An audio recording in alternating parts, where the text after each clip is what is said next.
Tell me a Parsha story.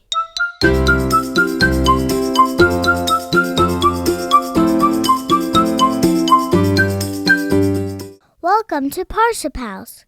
This story takes place in the year 1870 in Germany, just before the outbreak of the Franco-German War.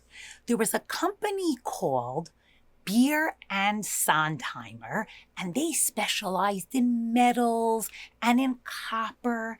And you can imagine that before a war is about to break out, the government, the defense department of a country, wants to make sure that they have a lot of metal so that they can create ammunition that they need to fight in the war.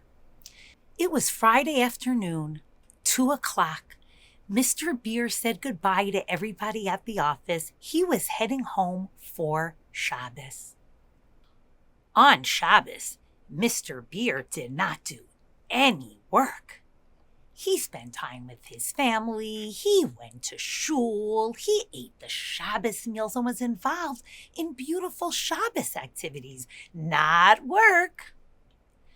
On Monday morning, Mr. Beer went back to the office and saw that he had missed many telegrams. The Ministry of Defense had sent a telegram to Mr. Beer offering to buy a bunch of metal from him. When he didn't receive an answer, they sent another telegram offering more money. They thought that maybe Mr. Beer wasn't answering the telegram because he wanted more money for the metals that they wanted to purchase.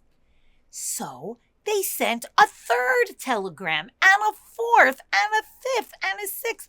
When Mr. Beer got to that office on Monday morning, there were so many telegrams, and each telegram offered a higher price for the Ministry of Defense to purchase the metals from Mr. Beer.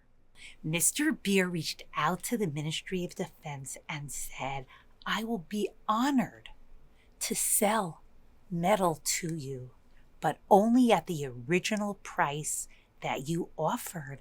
I see on these telegrams that you kept raising the price. You must have thought that I wasn't answering you because I wanted more money.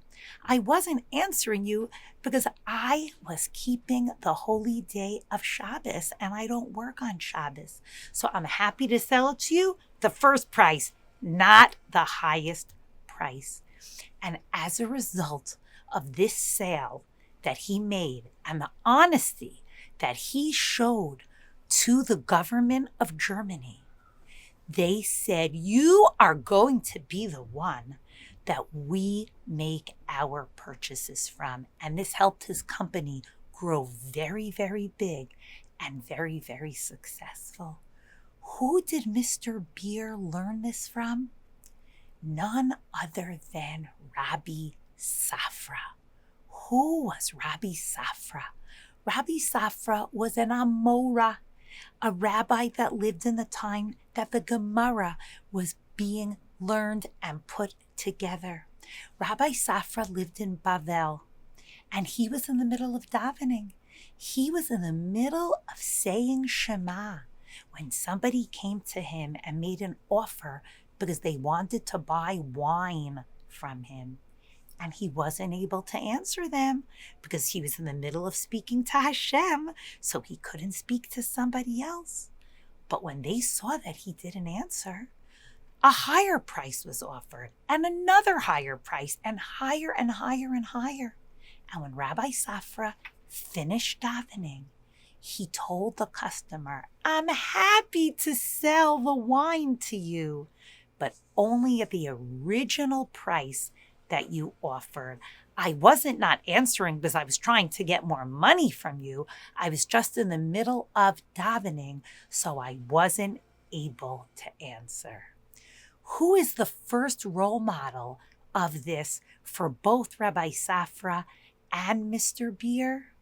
Moshe Rabbeinu in this week's Parsha, the last Parsha of Sefer Shemot, Pekudei, when the Mishkan is finished and Moshe makes an accounting for every single donation that was made and how that money was spent.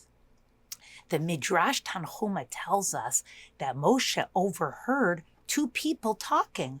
One person said, wow, Moshe is so careful. It's so good that he's in charge of these donations. They come to him and he is being so careful with it. And somebody else said, are you kidding? Somebody who's called a scoffer, somebody who likes to make fun.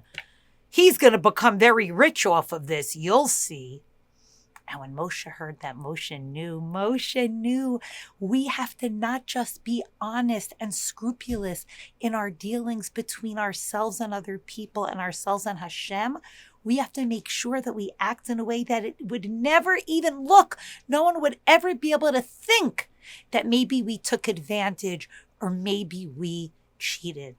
Moshe had every single donation written down and accounted for. And that's what the name of the Parsha is, Pekudei. These are the accountings. This is what I counted up. This is what I got. And this is how we spent every last bit of donations that were made. This week we have the zechut of saying, Chazak, Chazak, v'nitchazek, when we complete a sefer. And when we say Chazak, Chazak, v'nitchazek, we're asking Hashem to help strengthen us, that the lessons, the messages, the Torah that we learn from the Sefer is something that will strengthen us and that we will carry with us. And I hope that this lesson of holding ourselves to a very, very high degree of honesty in business, in dealings with other people, with their money, with their stuff, honesty in all areas of our life, along with all the other lessons that we have learned in the holy book of Shemot, will be something that we will carry with us with strength.